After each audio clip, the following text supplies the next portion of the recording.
These 5 skills are probably a little bit different than what you're used to hearing for freelance writing. There's probably a lot of other weird little technical things that come up that a lot of people recommend as skills, but these are the skills that I think really bring you high paying projects over time.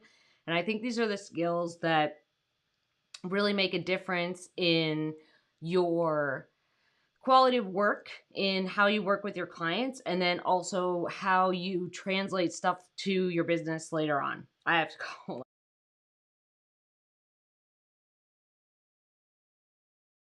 Okay, fixing that. So we're going to go from 5 to 1, and I'm also going to drop in some other things as we go along.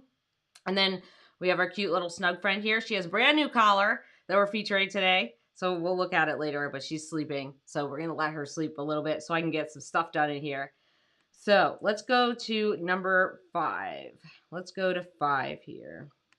Okay, so number 5. This is the number 5 skill. And I think that for me, when I'm thinking about this, this is why I think, for me, it's changed a lot of stuff in my career and it's helped me a bunch with getting new clients and writing in new niches. So this one is you need to make sure that you are expanding your niche expertise and that you are also paying attention to competitors. So what this means is that you're not just expanding the niches that you start out with, it's also about the niches that you get into over time. So it ends up being niches that you get through an editor asking if you'll take an assignment, like in a new niche, or if it's something that you started looking into and you just get deeper and deeper, right? You get more clients, more articles, more work. And I think expanding your niche expertise, and this is the same thing where it doesn't necessarily have to be one niche. It could be many, many niches, or you could just be kind of a generalist. This is something where I think over time, really doing a bunch of different things in a bunch of different fields really helps to kind of help. It helps to help. It's something that helps you have a deeper understanding of why you're creating certain content types for your clients. It gives you a deeper understanding of what the pain points and struggles are of your audience for your niches. It gives you a lot more insight into how to help your clients create better content that actually works for them. There's a lot of different things that come into expanding across a niche. So for me, when I started out in freelance writing, I started out with food and travel. That was all I did was food and travel. And that then boomed into real estate and prop tech and hospitality tech and insurance and health and all these other random things that I've written about. Pets, obviously pets because of this girl here, but also because of Barry. But when you are using this skill, this is something that works over time. So the more that you do quality research, the more you pay attention to what your clients are saying, the more you do a good job of like being thorough in your work, the more you work for clients in your niche, the more you kind of refine what things are working in that niche, what aren't in terms of content types or in terms of like what resonates with that audience. That's really a positive things because as time goes on, your clients are going to want more niche expertise. So for me, one of the things that happens is they seek me out because they've seen me in a bunch of publications and they've seen my work, or they check out my portfolio and I've written for a bunch of their competitors or other companies.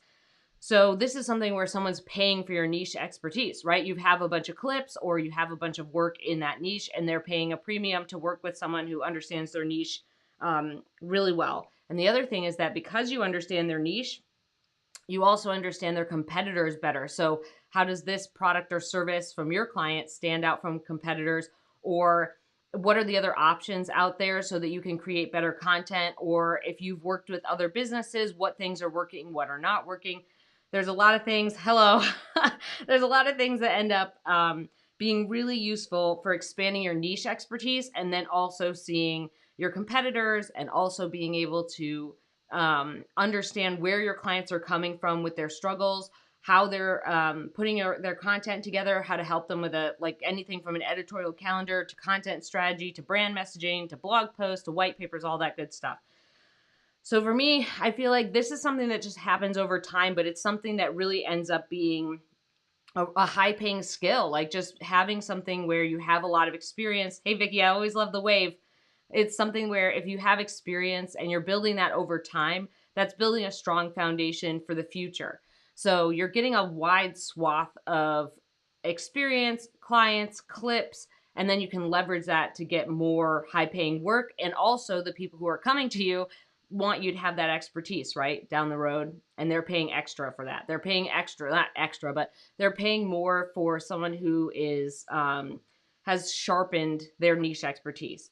So I think these things are also really good to think about for the long term. So if you're someone who's doing freelance writing, just blog posts and articles, and you haven't really moved into long form copy, or you're someone who has been a freelance writer for a while and you want to end up moving into content strategy or brand messaging or messaging and positioning or marketing strategy, these are the kinds of things that help you get there. You have to have kind of like a deeper understanding of their niche, how things work, how competitors are working, because we do a lot of research that has to do with their niche and competitors when we do content strategy or brand messaging or any of those kind of strategy like projects.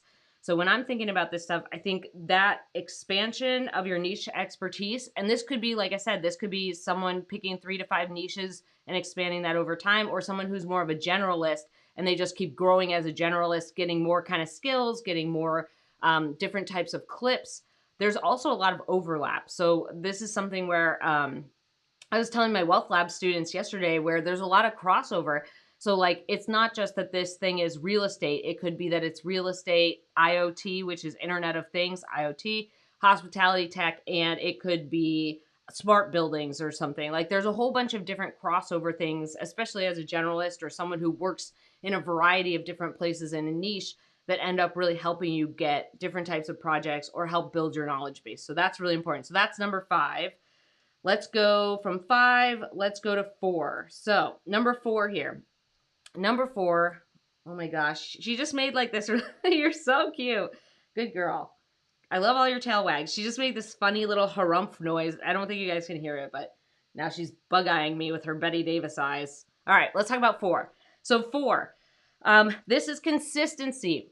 I wrote down consistency in terms of your quality of work. You have to have a consistent quality of work. You need to have a consistent quality of clips and a consistent inflow of clips. And you need to be consistently marketing and pitching. And you need to be consistently not giving up. So consistency, I think, this is for me like one of those skills that people just don't pay attention to.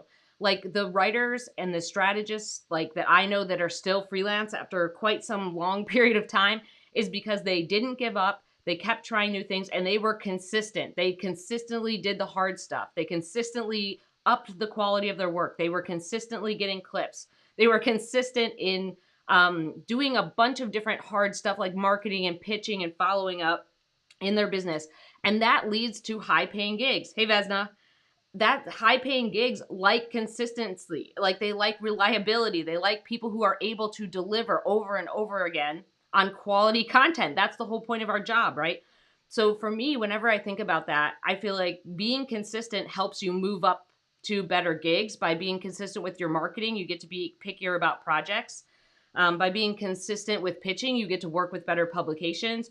With being consistent about maybe improving the quality of your work by reading other people's work, or getting feedback, or working up to like bigger companies or doing bigger projects.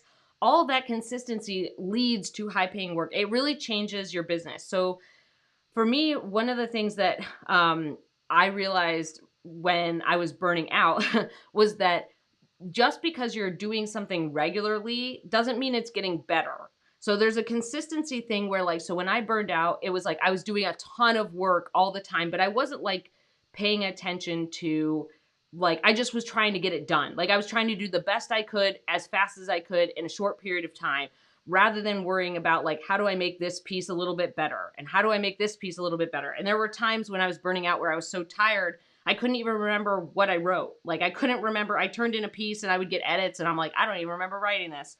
So the consistency piece isn't just getting on the hamster wheel. So that's, I want to make sure we have a distinction between being consistent and being on the hamster wheel. Okay. This is not the hamster wheel. This is consistency in being somebody who reliably creates good work. It's someone who, comes back, like when someone comes to your portfolio, you're continuing to get clips because you're going after work. You're consistently going after the things that you want, whether that's bylines, certain clients, your determination when things get hard, or understanding that a lot of clients will give you good feedback and implementing that into your work. Okay, so consistency is a hard thing to do. So one of the things that when I send out like an annual survey to my subscribers. So if you haven't joined the email list, you can join it by going to mandyellis.com/pricing guide and grab my free pricing guide. It's pretty, it's really extensive for content strategists and freelance writers. If you grab that, you'll join the list. But every January, I'm sending out a subscriber survey of what they want covered, what they want for free and paid classes, what kinds of struggles they're going through, all the good stuff, so I can write helpful emails every week and do helpful live streams. So when I sent that out, the number one thing that came in when I said, like, what do you think of Mandy Ellis, or like, what do you think of the brand, or like, what, you know, these emails that you get every single week, they said consistency. That was the thing, almost like everybody said, was consistency. That's really hard to do because you have to do it when you don't want to. You have to do it when you're tired. You have to figure it out even when you don't really have that much time. You have to make time for it. Yes? Hello? Did you feel personally offended by that? No? You're just... Okay. All right. Don't look at me like that. Okay. When I was like being consistent about that, is really hard to do because we have to do it all the time. Consistency doesn't mean 100% of the time. Consistency means you continue to do it despite, right? You continue to do it despite, and you get better at it. So it's not the hamster wheel of doom. It's something where you consistently show up for your clients. You provide valuable content. You get better at your work. You're consistently marketing. And this leads to high paying projects, people who refer you out. Consistency is one of those things where people are like, yes, every time this writer turns something in, it's great, I love it. And then they refer you to other people. And it's really a strong way to get testimonials because they're like, every time, every time we get their work, it's always great. So consistency is one of those things that I think just the determination and the ability to keep creating quality in your content, I think that's really important. And it's a high paying skill. It's something that, like, this is something I see quite often is people fall off the wagon and then they just don't get back on. They're just like, I guess I couldn't do it. That's not consistency. Consistency looks a little bit different every day, but you are consistently showing up for all the little pieces in your business that need sharpening or that need changing, or your clients or your work, right? Getting better at that stuff. So for me, I can say, I know this sounds cheesy, and I've read this from many entrepreneurs, is like one of the things that helps them get through it is just being consistent. Like the reason that I've been able to build all this cool stuff like Freelance Writer Wealth Lab or Runway or my email list or the free classes that I run or this live stream or any of the stuff that I built or my six-figure business is because I was just consistent. Like I consistently tried to figure out the puzzle. I consistently made my work better. I consistently was taking feedback. I was consistently marketing. I was consistently like trying to push myself even when things were hard. And I was consistently reevaluating my processes. So that consistency, it's sort of like that same idea where I can't remember who said it. It was like, I don't know if it was Archimedes or it's one of those old Greek people and those Greek philosophers that said like, excellence is a habit. Like excellence isn't like a quality, excellence is a habit. So when you're thinking about consistency, you should be thinking about excellence. You should like, how can I do something with excellence every single day? Like, how am I bringing excellence? And excellence is not perfection, okay? A lot of times when I talk about this, people are like, excellence just means you get 100%. You get an A+ on everything. And that's just not the case. It's just not the case. Excellence means doing the best you can and improving quality over time. And it is absolutely a habit. Like it is something where every little piece of your life, you're trying to do things as best you can. You're trying to improve the process. And I feel like excellence is something that you continue to strive for, and you strive through your habits. So when you're thinking about consistency, you are searching for excellence. You are trying to do better in your field. You are trying to create better content. And a lot of times when I see a lack of consistency, it's marketing, right? LOIs, letters of introduction, or pitches. But I also see lack of consistency in people pushing themselves to do better work. Hey, Getty. Oh yeah, Getty has a performance tomorrow, everybody. So if you guys, Getty, you can share a link in the chat if you want, but Getty has a performance coming up tomorrow. He's in a chorus, or she's in a chorus, sorry. So in any case, your stuff when you're thinking about excellence should be kind of like something that you are looking at in your work. Like I've seen a lot of people produce the same kind and same quality of work for the same types of clients for like 5 years. There's a point where you have to let go of like the consistent income and go for something more. And we can do this by trading them off, right? We consistently move to higher up clients. We are in this process of we have great clients and we raise our rates, and maybe that client is eventually you get to this point where you have like a client at one end and a client at the other end, and then you realize like I'm doing this same work for the client at the low end as I am at the high end, and I'm getting paid more. They value my opinion more, or they value my expertise more, and you're like, I need to cut this client, right? So there's always all these changes that you need to think of in your business, but don't get stuck in kind of the hamster wheel of like comfortableness. We want to be on the consistency train of excellence, right? Every train needs maintenance, but we are consistently updating it and making it better and improving it. So that's number 4. Number 4 is our consistency and our quality of clips, and improving our quality of clips, and improving the quality of just how we work and our onboarding and how we put everything together in our business, as well as our marketing and pitching, and just not giving up. There's a lot of times I've wanted to give up, but I think the reason I'm still a freelance writer and a freelance content strategist, and I teach other writers, is because of consistency. You're welcome, Getty. Okay, let's go to 3. Let's talk about 3 here. What do you think? Would you like to share? Would you like to wag for everybody? Yes, you're so cute. Yesterday, so just a little pup date. So before, oh, I know, we're so excited. Yesterday, Charlie went to the vet, and she did great. She was a super good girl. Good girl. Oh, no. Can you get it? She was a super good girl. She got a bunch of, her vaccinations that she needed, and she had all these other things that have been going on. She has a little tooth that we noticed, one of her front canine teeth has been turning grayer and grayer. So we were like, that's not good. And it turns out that it's basically decaying. So her tooth is dying off. And that can be from a whole bunch of other things. She's a rough and tumble dog. So she's like outside all the time, running around, being wild, or getting herself into something.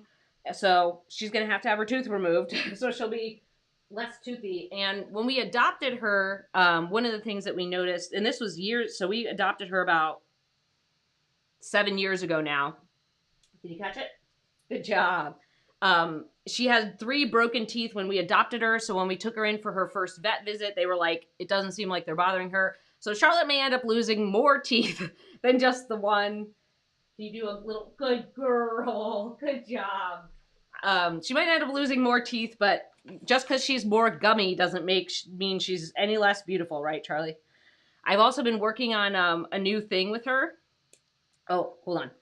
I've also been working on a new thing with her. Can you show everyone Belly? Belly, good girl, good job. So one of the things that Charlie doesn't like is like trying to do belly stuff at the vet. Like she just wants to be on her feet all the time, and she will sit or like do something so you can't look at her belly. So if she ever has allergy spots on her belly, it's really hard to see them. So I'm kind of like, just like I was teaching her around so that she could get around small spaces when she felt nervous, I'm teaching her belly so that she's able to kind of like more show her belly and be comfortable. Can you show them your belly? Belly, belly, good girl. Good job. What a good girl. All right, Charlie, back to our stuff. I see that Albert got some comments in here. Getty, you're going to do great. So Albert says, I look at consistency first as the ability to replicate work, articles, pieces, other material. If you can't produce written materials on a persistent basis, you won't be able to survive. Yeah, it's also about consistency and getting work and creating good work and being able to repeat that process for sure. And then Albert says, once you're able to work consistently, you can learn from your work and thus improve the quality of your materials. It's also like getting that feedback too, which is what we're going to talk about in a little bit. But I feel like once you're having this consistent stuff and working, it's kind of like sharpening, like whatever, like iron sharpens iron kind of deal. So like if you get good editors or good clients who can give you good feedback, and then also as you're working consistently, you're constantly kind of practicing your writing habits much more frequently, that helps you end up getting better work, more high paying gigs, and then also like you have like this natural growth from reading a lot more high end materials as you move along and more high quality stuff. Okay, let's talk about 3. Right? Let's talk about 3. She's like, I've got my interested ears on. Okay, let's talk about 3. So 3 is the ability to thoroughly comprehend and follow directions as well as examples. This is a high-paying skill. This is something that I see as a mistake many, many times. Follow the directions. Just do what they told you to do. There's a lot of times where I've seen writers who are like, my creative freedom. And I'm like, you can do that for a personal essay. You can do that for some other story. But most of the time, follow directions. Ask for an example. Go do that example. Like, this is what ends up getting writers in trouble is they end up getting a piece accepted, right? They end up pitching an article, and then they let that article spin out of control. They don't keep that article to like the main nugget. And I always think of it as like this. Your article is like 1 page of a book, not 2 sides of 1 page of a book, like just the front page of one part of a book. So not the chapter, not the whole book. You get 1 printed, like, you know, whatever it is, 1/8 of an inch piece of paper, size 10 font or whatever. So it's just one little page in a book. And I always think about it as like the following directions is like when you work for a magazine, you need to read a lot of the other ones that are like yours, right? Go read other articles that are in the same vertical as yours, or that are in the same, from like the editor worked with those people, or they're different like pieces that are explaining the destination that you're writing about. But there's a lot of times where people don't ask for examples and they're just like going into something blind. You can always ask your clients for examples. And especially when your clients give you a content brief, follow directions. Follow directions. I get it. There are plenty of things that we want to do as writers that give us creative freedom, or that have us being able to express different parts of things that we care about. But there's also a part where like you need to follow the directions. The success of your content usually depends on following directions. So when we're looking through stuff, if you have questions, ask questions. If you have a client who then says like, it's too late to ask questions, they're not your client. Finish up the work and abort, leave. So I used to have clients, and I'm saying this from experience. I had clients early on in my career where like, they were like, you need to ask me questions by X date. And I'm like, no. Like, what if I'm working on it and I have a question? Now I just magically can't email you with questions. Or like if I would have the assignment for like 2 days or 3 days, and then I would get started on it, right? And I had 2 weeks to work on it, and I would send questions. They're like, why are you just sending questions now? It's like, because I have questions now. So questions are a really important thing. We need to understand them. You need to ask questions about it. And you need to see the examples of what they're looking for, because I can tell you from experience, I have had clients come to me and say, I want a white paper, and I get something and I'm like, that's not a white paper. That's like a blog post, or it's like a reported article. So the idea of what your clients think something is, like sometimes someone will say, I want a guide, and you're like, this is not a guide. Or someone says like, I want an ebook, and you're like, no, this is not an ebook. There's a whole bunch of stuff where you need to see what in their mind that thing means, because white paper or case study or reported article or infographic means lots of different things to lots of different people. We all have a general understanding, right? So when we're kind of creating content, we're like, what's the best case study we can look at, or who teaches about case studies, or who can help me with reported articles, or how many magazines can I read, right? To then understand more of journalistic quality, quotes, who I should be interviewing, how to put everything together, right? But a lot of times when we work with businesses, like business A has a totally different idea of it than business B, or whatever your past clients were. And like I said, I've had people say like, I want a case study, and I'm like, that's not a case study. And then I have someone else that's like, I want a white paper or a guide, or I want this or this. And I'm like, that's not what that is. But you just kind of roll with it. You're like, and you're not charging for a white paper, right? It's not a white paper. It's like a 1-pager, right? So the other stuff is like, if we can comprehend the directions, if we can understand what our needs are for our client, and we can create good content, we're all in good shape, right? And this is something where like there is a time and a place for personal creative freedom that is reserved for specific projects. This is something that I think a lot of writers, when they get into writing, they're like, I'm just going to write about stuff I'm passionate about. And it's like, there's a lot of things that you're interested in that you don't even know exist. Like when I started, I was interested in real estate, but I didn't like get it. Like I didn't seek it out that much. And I had an editor who asked me to do it, and now I love it. I think it's so fascinating. I love writing about all the tools and the prop tech and the mortgage tech and like how all those things work together. And for me, I didn't even know those things existed. Like I didn't even know that was like a fun thing for me to write about. And a lot of times people get started in niches, right? I started saying like I started out in food and travel, and now I write in all these different niches because they're more interesting, they're fascinating, and people just like immediately write them off, right? They're just like, that doesn't, I want to write about this very specific thing. And there's just a lot of different interests out there. So if you're able to kind of follow directions, if you're able to do good work, and if you're able to take those examples and follow the example, you're in good shape and you get to do a lot of really interesting stuff. And there's big changes. Like there's lots of, yes, hello, she's over there making grumbly noises at me. There's a lot of stuff that's changing, right? Like one of the things I like is ag tech. I think it's agricultural technology, ag tech, AG. So good job.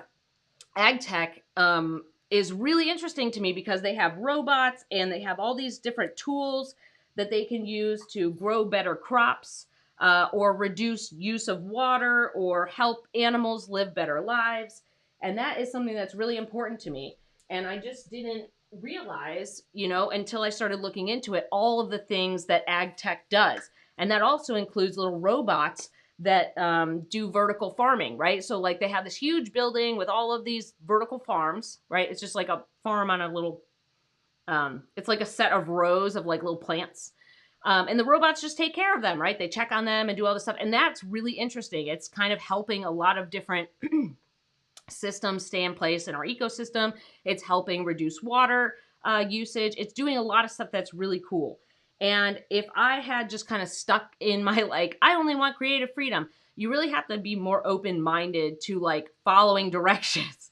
You have to be more open-minded to creating the piece that your client is looking for. We're trying to help an audience. That's one of the things that I think helps turn it around. Instead of thinking of it as creative freedom or writing what you want to write, think of it as, how do I best help this audience succeed? So if you're writing a piece, hi, you look super cute with your little interested ears on. So if you're writing a piece, right? You're writing a piece and you're interviewing people for it and you're learning a lot about that niche. And we're kind of trying to look for the pieces of advice that helps that audience move forward or make changes or see the future or do stuff that impacts their long-term business. That audience part is more important. They're the ones reading it. We want to make sure we relay the right message and to actually help them rather than worrying about creative expression. I know there, like I said, there is a time and a place for creative expression. There's a time and a place for doing projects that are just kind of allowing you to express more of your own opinions or your own, like how you want the piece to flow. And that's totally fine. But there's a lot of times where we need to follow directions. We need to follow the format. Like you can't go pitch a piece to a magazine and get it accepted and then send in copy that doesn't fit their magazine at all, right? We need to pay attention.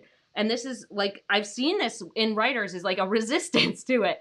Just follow the example. And I can tell you from my own experience, this is one of the things that improved my writing. The more examples I read, the more better quality publications, the more better quality content that I read by writers who were ahead of me or writers who did better case studies, white papers, whatever, the better my work got. So really you're kind of double dipping. You get to not only pay attention and do what the client is asking and also help your audience, but you get to double dip on making your writing better because you're reading tons of examples all the time. You're reading better quality work, right? And you should be learning kind of from osmosis from that. And I think that for me was a big thing. Like a lot of times when I tell my Wealth Lab students, I'm like, read a lot, like read widely, read a lot of different sources. You will be able to very easily pick out the good stuff from the bad and then follow the good stuff. Learn how to write better, learn how to describe things better, learn how to look for trends or look for specific people who are really doing a lot for the industry, or there's a lot of little pieces that I think really matter when you're reading widely and understanding the example or understanding the format that you're going to be putting your content in. So for me, when I think about that, that's like, you got to follow directions. You got to, like, every piece is just one side, right? It's just this. All you get is just this one side of the page. You don't get both pages. You don't get front and back. You get this. That's your article. You don't get the whole book. So if you think about it that way, it's such a small slice that if you start veering off course, what ends up happening is you end up distracting your reader. You end up not helping them as much as you wanted. And then just ends up becoming this, like, you get stuck in the weeds. Like, I've seen it a bunch. And I've done it a bunch, right? So it's a really important thing. Follow directions, get examples from your clients, read widely, learn from a lot of different sources, pick out the ones that are high quality, and kind of learn from osmosis too in reading those. All right. Let's go to 2. But also I have a sassy Bean over here that we're going to say hello to. Yes, Bean? Would you like some snacks? She's like, would you like some snacks? All right, can you catch it? Oh, this one broke. Can you catch it? Good job. You're a superstar. You're a superstar. Can you give it? Oh, you're just going to do belly? Just going to do belly. Good girl. Good girl. My gosh, I'm so proud of you. Good girl. The belly thing has been many years in the making, just for everybody's knowledge, like getting her to roll over and show her, like, she'll roll over and show her belly all the time, but not on, like if you ask her to do it, she gets really nervous about it. Can you show me your belly? Belly. Good girl. Good job. She's a superstar. She's a little superstar. Let's talk about 2.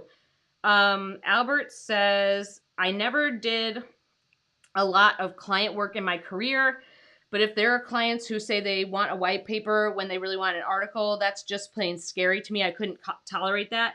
They just don't know. That's the thing. It's not scary like they're saying. They just don't know what it is. Like, they're showing you, and basically what they're saying is like, I want A. And you're like, I get you want A. A is not called A, it's called B. But like, correcting them on that doesn't really matter. So really the deal is, like, they just don't know. So in their mind, that thing is a white paper. It's kind of like,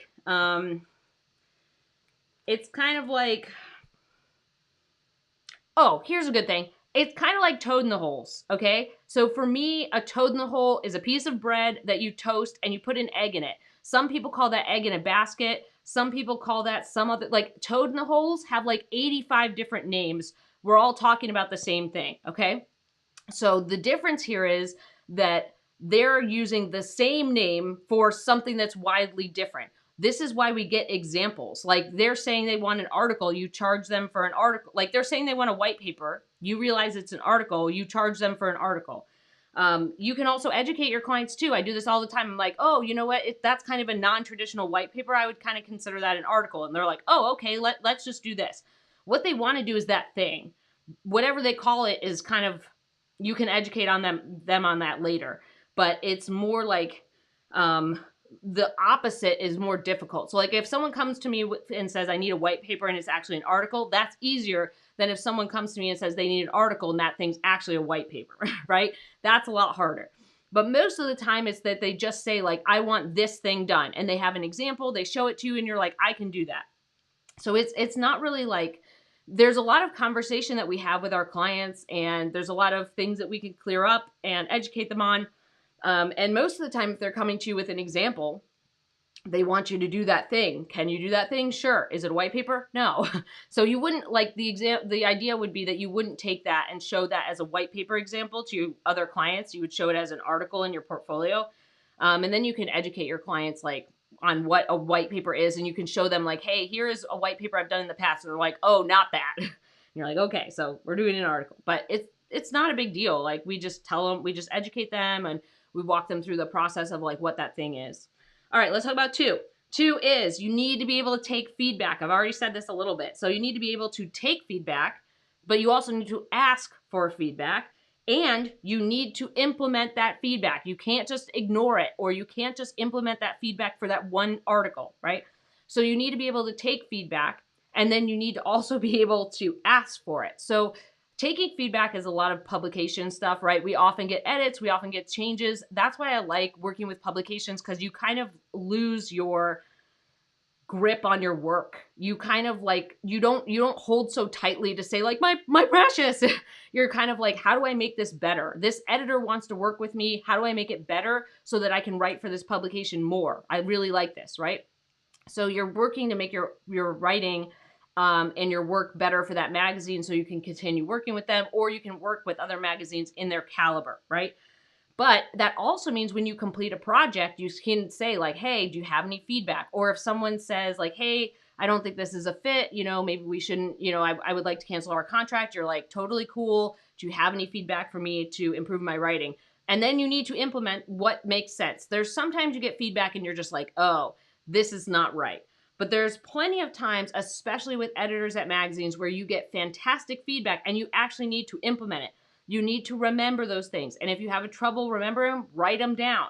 I have like a whole bunch of stuff back in the day. I had a whole bunch of things like that I wrote down that was like, don't use passive voice. Make sure you don't change tenses, like basic stuff. But it was just like a thing I would do sometimes just when I was writing. So write things down, like feedback that you get, and ask for feedback at the end of a project. If someone cancels a contract, if your editor, like let's say you've been working with an editor for like a year and they never give you feedback, still ask them for feedback. They may be like, hey, I never told you this, but every time I get an article for you, I change these 3 things. And you're like, oh, and they're like, yeah, they were small. I just never told you. And you're like, well, I'm glad I asked now. Now I can make less work for you so I can get, get a better, get better quality content for you so you don't have to edit as much, right? The feedback thing can be very hard. It's very hard to work on something and put a lot of effort into it and get it back. And it's just like comments and edits and deletions and changes and problems all over the place. And you're just like, why? Why is this happening to me? And I've cried over edits many times. Like sometimes you like put a lot, like I've worked on stuff for like weeks, like feature articles, right? And then I get it back and I'm just like, no. And it's part of the process sometimes. Sometimes you just miss the mark. But the important thing is to take that feedback. The important thing is to implement it and to ask for it and to seek out people who can help you become a better writer, because becoming a better writer means you're going to get better high-paying gigs. It means you have the quality of work to work for a top publication. It means that you can move into bigger projects. Like there's a lot of really great things that come with improving your writing. So I think there's just a lot of really good gems that you get from feedback. And like I said, like I really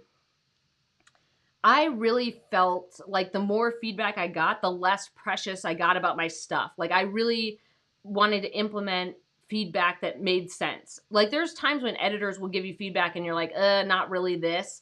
And they're like, okay. And then you just move on.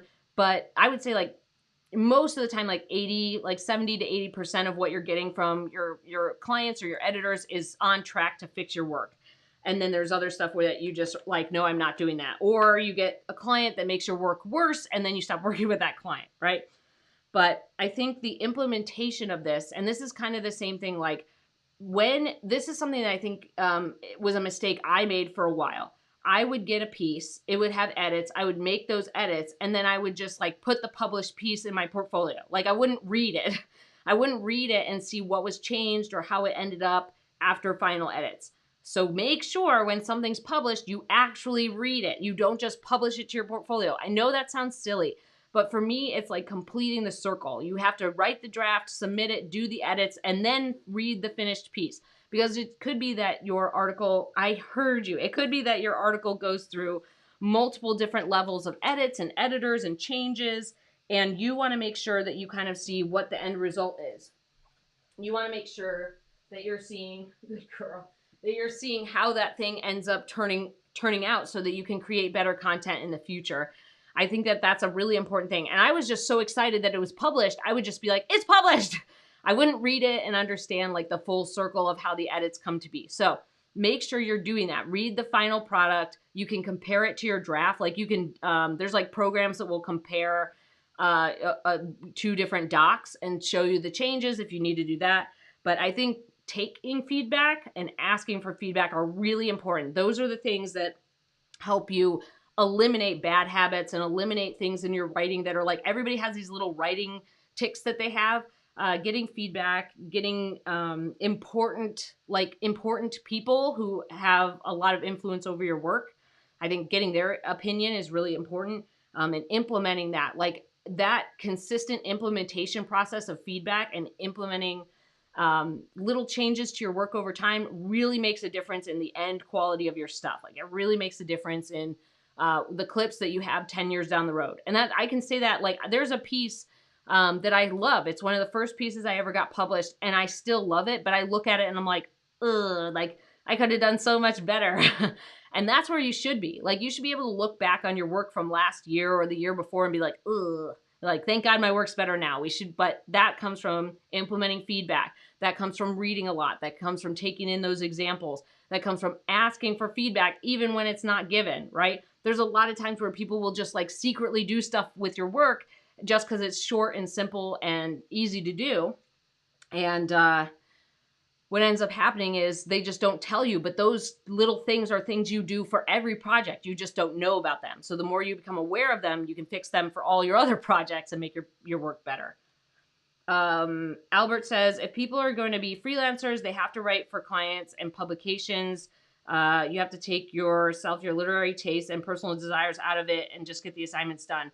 I think sometimes, I don't think everybody has to write for publications. I think that there are lots of clients, like business clients, that are still really great at giving feedback or really great at helping you out with your work. I know plenty of people who haven't written for any publications. They've only written for businesses, and they have great businesses they love. So there's also these things where, like, we need to get the assignment done, and there's a time and a place. Like, there's always a time and a place for expertise, and there's a time and a place where, like I've had editors be like, I trust your judgment, right? So they kind of let me do a couple things that I normally wouldn't, or they let me kind of free flow a little bit. So those are opportunities where you can kind of expand or put in a little more of your essence. But I feel like there's definitely a line. There's a line for, like, at what point, like, do you cross it, right? You kind of have to start understanding that. You have to understand, like, when it's important for you to add finesse, your own finesse, or when it's important for you to add a little bit more stuff that's more signature to you, and when you need to kind of like stick to the straight directions and do the exact thing that you're supposed to do.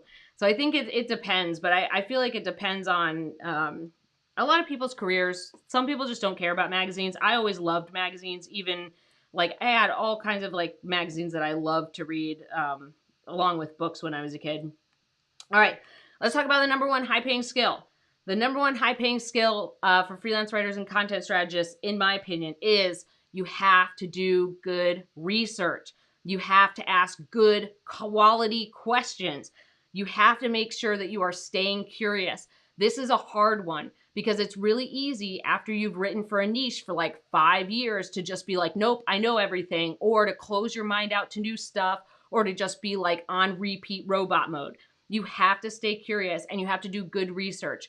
This is one of the things that is a problem nowadays, where people are just like, oh, I'll just quote the New York Times. Instead of going to find that government study or whatever type of research the New York Times put in their article, they're just like, the New York Times posted this study. No, go find this study. That's lazy journalism. And this happens a lot. People write blog posts and they just link to another blog post that talked about research. You need to link to the actual research. That's good research. You also need to find good studies that are by good places, universities that are known for that thing, or people who put out reports that are like Mintel or Nation's Restaurant News, like professional organizations that put out good quality stats, studies. They do good research. It's also your job to dig around. I often talk about this. You have to get your hands dirty. Go read. I do this a lot, okay? Not just when I write for a new magazine or a new client and I go read a bunch of other stuff so I can kind of get a feel for tone, style, like how things are supposed to go, but I'm also looking at other articles published on that topic. There's plenty of times where I've read 10 or 20 articles just to get a feel for, like, what would I be missing? Like, let's make sure I encompass a lot of different angles on this story so that I can kind of see the wide swath of opinions and angles and what's kind of going on. You have to do good research. That also means asking good questions of your interviewees or asking good questions of your clients. This is what makes you like really hone in on the stuff that matters. This is why this is a high paying skill. There's a lot of freelancers that phone this in. Do not phone this in. Ask your clients good questions on calls. Ask good questions of your interviewees. That's how you get good quotes. That's how your story shines, right? These are things where like I've seen interview questions, like I've had people send me interview questions to review, and it's just like the most basic thing. It's not deep at all. You need to make sure your interview questions and the research that you do for your work, that they are sharp and specific. We're looking for like very specific things that your audience cares about. And maybe that specific things are like, what are the steps to do XYZ, right? But from those steps, now I can ask follow-up questions, and those need to be sharp and on point. And, you need to be listening to someone to ask the right questions. And you need to stay curious. This is something where like I often joke about how I'm like a recovering know-it-all. Like I really struggled with that. I really struggled with like just I felt really insecure if I didn't know everything. Like I was like, oh my gosh, I have to know everything because otherwise I'm dumb. Like if I don't know everything, then I'm dumb, or I'm not good at my job, or I'm a terrible writer. But you can't know everything. That's not possible. There is no topic, not even people who dedicate their lives to one thing. So here's a good example, okay? Here's a good example. People have studied whale sharks for a long, long time. They still don't know where whale shark babies are born. They see pregnant moms go to, I think there's like an island in the Galapagos that they go to, but they still have never seen one born. They've never been able to confirm that's where the babies are born. They just like show up somewhere else. Like these babies just show up in some other area. So the deal is like, even if you studied something your whole life, you dedicate your whole life to whale sharks, right? Or freelance writing, there's no way you could possibly know everything. There's a lot of mystery, and that's why you need to stay curious. You need to stay interested. You need to ask the right questions. And instead of being a know-it-all, like I like a recovering one, instead of doing that, being like, I know everything, research, do like good research, look at the right studies, right? These studies or these reports, they can come from the government, they can come from universities, they can come from professional organizations or national organizations. Make sure they're coming from credible sources. Don't go to like random places that just put up random stats on everything. This research thing is one of the reasons I get paid really well to do the work I do, because I'm very nerdy about research. Like I care very deeply about super granular research. And that you can charge more for, because you can tell the difference between an article that was well researched, put together, organized, and is statistically sound, right? Like every piece of the article or every piece that you're putting together is a building block to the past thing, right? Then an article that was slapped together versus like, go read this random blog post and go read this other thing. Like they don't have any original research. They just like phoned it in. Like you can tell a big difference from that. The other thing is like, when you work for higher up publications and when you work for companies where they want you to do case studies, white papers, guides, anything where you have to interview an SME, a subject matter expert, or somebody at the company, or you have to go find interviewees, these skills are really important. Like you have to be able to do a good case study interview and a good white paper interview and a good interview for a reported article, right? That is a super high paying skill, and not enough people really hone their question asking and their research skills. But you get paid really well for case studies and white papers. You get paid really well for content strategy, brand messaging, messaging and positioning. A lot of that stuff is research. The reason I love content strategy is because it's nerd time. It's nerd research time. It's like, look at the data. What have we been doing? What have our competitors been doing? How can we make that better? What is statistically working? What's not? Like, there's so much research that goes into that that's really important. And you get paid like that. To me, the ability to research and the ability to be really specific in asking questions, that leads you to the most high paying work. Like your ability to do all those things, right? Like top publications want you to be able to do that, right? Like the best publications there are, you have to be able to interview well, ask the right questions, and stay curious. In order to do big projects that are 30 to 50K or 10 to 50K, right? You have to be able to do the research. In order to get paid $1 or $2 a word for an article, you have to be able to do good research, get good quotes, and put everything together. So for me, I feel like this is just like a really, like when I was thinking about this topic, I just thought like the number one thing has to be research, because I just see so many people, and we talk about AI, right? Like lots of people can phone it in now with AI or chat GPT, whatever. But the deal is that if you're someone who can do the goods, like, so here's the deal. Like if chat GPT or AI are like just pulling random stuff and you're pulling super specific stuff, it's very easy to tell the difference between something chat GPT or AI wrote and you wrote. So your job is to stay human, right? Is to find the things that they're just going to gather up everything and be like, 55 people said this Harvard study was the best. It doesn't mean it's the best for your article, right? There could be a study by a random interest group that is, they interviewed 100,000 people and got really great information that's more of a fit for your slant for your article, right? But there's a lot of things that we just like, you have to be diligent, you have to pay attention to your research. This is also why when I get a student who comes to me with a research background, like someone who's like, oh no, I have a science background, or like, oh no, I have like a background of researching all these things. I was like, that's a good thing. Like that's really important to your work. These are things that are in that same pool of excellence. They are in that habit of excellence. If you are a good researcher and you're asking good questions and you're being curious and you're kind of getting your fingers into the dirt and kind of seeing what's going on, where are the roots, right? That is a quality that you possess. It's not a hindrance, right? It's something that's really important to getting to the bottom of it. This also helps us, right? This also helps us when clients have problems. They're coming to you saying our content isn't working. We don't know what we're doing wrong. Everything's fluffed up, right? And then you're able to research the problem. You're able to pull on a bunch of things, look at stats, look at the stuff they've been doing, look at their past strategies. These are like the most important skills. These things help you get to the highest paid projects that there are. Like all of like being able to find quality research, be interested in researching topics, researching things. This also comes into that passion. If you're interested in something, a topic that is like close to your heart or something that you're super fascinated by, this research stuff, like it's really easy to over research. It's really easy to kind of go off the deep end.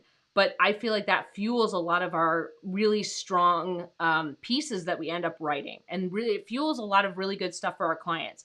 If you're curious about their audience and helping them, you do better research, you ask better questions. If you're moving up to higher up projects, you need to ask your clients better questions, and then you need to apply those answers to your projects, which you're probably going to have to do interviews. You're probably going to have to do a lot of stuff that has to do with like looking through their market research or looking through the past stuff that they've done. So think about researching and question asking and being curious as like your thing that leads you to like all the projects you want to do, or it leads you to the publications you want to write for. Don't do lazy journalism where you link to something else. Link to the thing where it comes from. Go find, and if you see a study that's been used 10 times, read the study and go find something new in it to put in your article, okay? Don't just copy paste from, like, anytime when I tell people I read 10 to 20 articles sometimes, that's me understanding the topic at a deeper level. That's not me pulling all their research and just pasting it into mine. Like, I might find a study where they talk about something that I really need to talk about, and I'll go read that study, right? I'll read the study, I'll pull new information, I'll take a different angle on it. Those studies are not just one stat, right? Those studies are dozens of stats. Pick another one, right? The only caveat there is like that there sometimes are studies, like I always mention, right? The Harvard happiness study, it's been going on for like 1,000 years. It's a very big landmark study, right? That, of course, you can quote a bunch of stuff in that, but most of the time the research that we're looking at is kind of on a like an ongoing basis. There's always like new studies about this sugar in food, but not this sugar, and this thing and not that thing. So you can always kind of find that. But for me, when I think about high paying skills, things that writers really need to have, and research crosses all of them. I don't care if you're doing content strategy or you're working on SEO or you are doing a blog post or you are doing a reported article for a top magazine or you're doing something for a trade magazine or you're doing your very first clip. researching, asking questions, being curious, that's like the thing you need. And a lot of times that's one of the things that gets us into writing, right? We're interested, and the way that we communicate interest and the way that we interact with the world is to research and then share that with people, right? The writing part is like the culmination of like, here's all this cool stuff I found. Isn't this cool? Right? So I feel like our communication through writing is kind of I don't know, like the essence of the research, right? The research and doing all the hard stuff. Eventually you get to this point where you're like, look at all this cool stuff. So I feel like the researching part is more natural too for writers. So lean into that. Be more curious. Don't get stuck into like a little tunnel and then be like, it can only be this. There's a lot of stuff we need to be curious about and interested. And a lot of times where clients have problems that you can solve very easily by asking some more questions. Or when you're in an interview, I don't care if it's for a magazine or a case study or a white paper or content strategy or a workshop, even for content strategy, being curious, asking follow-up questions, listening to people, and that like curiosity, that leads to like unraveling the onion, right? We get more layers out of stuff. And then the more layers we can peel back, the deeper quality, like the deeper material we have, which is the better quality of our work. It's more specific, it's deeper in the hole, it's not so surface level. What do you think? What do you think? Yeah, you like that? That worked for you?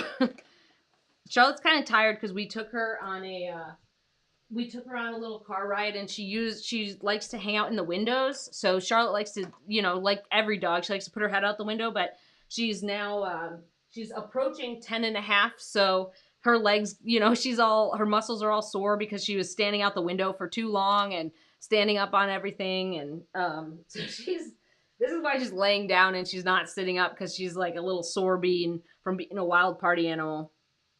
All right. So that's our number one thing. I think this is also just the last little thing here. I think this is also an important thing that a lot of six-figure writers are good at, is research, being curious, asking questions, being thorough in their research, and being thorough in how they kind of put their work together. I think that's a really important point. Albert says, a good point on research. When I started freelancing in the 90s, I had to research pieces by finding and reading books and magazines and other sources. Now, research is both easy and lazy these days. Yeah, it depends. I remember I had to find stuff in books for a little while. It wasn't just all Google, but there's so much stuff now that I feel like a lot of it is not good. So for me, when I think about research, it's easy to find stuff, but it's also like it's not hard. It's hard to find the good stuff. So there's a plethora of stuff out there, but it's not always good stuff. Like there's a lot of content and a lot of stuff being created, but it doesn't mean that stuff is always like the best stuff you want to use for your work. Okay, I think that's all we're going to cover today. If you feel like this has been helpful, give it a thumbs up. If you want to learn more about building your high-earning freelance writing business or building a freelance writing business you adore, subscribe. Charlotte, what would you like to say to the people? I hear you making noise over there. You just want like more snacks. That's all you want. Charlotte, do you want to give anybody any bonus skills? Charlotte says, look cute. Yeah, look cute. That's a good one, Charlotte. Or use your radar ears to get more snacks. Can you show everybody belly? Belly. Good girl. Good job. Wow. I can't believe that she's doing belly for everybody. Like, this is like a multi-year process to just get her to do this. I think it's just because she's tired. Is that true? Are you tired? Yeah? Can you show everybody belly? Good girl. Good job. Good job. Okay. Vesna says, I completely agree. There's a lot of garbage out there. Yeah. There's a lot of content and studies being created. Like there's a bunch of, I'm sure you guys know websites where all they do is have stats, but those stats aren't really like based on, it's like 25 people have been surveyed or something. So there's a lot of, it's easy to find statistics, but it doesn't mean they're good statistics. Vicky says she loves the list. Good. I wanted to make sure that we kind of covered stuff that I don't think a lot of people think of as skills, and then also things that people forget about. Like, I think people forget that consistency, there's a John Maxwell quote where he says consistency compounds, right? So consistency over time compounds, just like, an interest rate. So, or in like the interest you get on an account. So there's a lot of things about consistency that like people think that they're failing a lot of the times. Instead of just realizing they're being consistent and doing something even though it's hard, they're like, I'm failing because nothing has changed in like 3 months. And it just takes like, it's a lot of consistency over a long period of time. Or like, you don't even have to, like, the niche expertise thing is something where you end up getting more more high paying clients because you're marketing yourself, or your website has you branded as a blah blah blah type of writer, right? You're a B2B case study writer, or you work with prop tech companies or whatever, and that helps you get better stuff because someone sees that you're in their industry, you understand their stuff more than someone who just says they're a generalist, right? There's a lot of different things that I think are just important to moving up. Like, they're important to moving up to better quality work, better quality clients, and just honing these skills over time. These are also the skills that I think are the most long lasting. These are the ones that I think are like evergreen almost. Like, you have to keep participating in them throughout your career. So they're also the highest paying skills because you've put in so much money, right? Or so much time into honing them over all, your life as a writer. Okay, cool. We're here every Friday at noon Central Time. If you ever have a question or something, oh, you know what? I had a question that someone asked that I didn't write down, but we'll do that next week. But if you ever have a question or a topic that you want to ask, go to mandyellis.com/question to put it in, and I'll answer it on the live stream. We had a question submitted. I forgot to write it down, but I'll do it later. But we're here every Friday. If you want to come hang out, you can always ask questions. We do a bunch of different topics, and Charlotte's here. We used to have Barry, but we had that whole live stream. Barry, unfortunately, he passed away, but he was like 900 years old. And and Charlotte has a neck wallet now. If you guys see that thing on her neck next to her, so the green thing is her GPS tracking device. And now we're like, her tags sometimes hit her in the ears and she doesn't like it. So we're trying to figure out a different solution. So now she has this like thing, we call it a neck wallet, where it's like clipped on. So her tags go in there. So we'll see how that goes. We're still testing out and seeing if she likes it. But yeah, so she has some new accessories in addition to her new collar. You're beautiful, Charlotte. You're cutie pie. So I hope everybody has a good Friday. I will see you next week, and have a good weekend. Bye.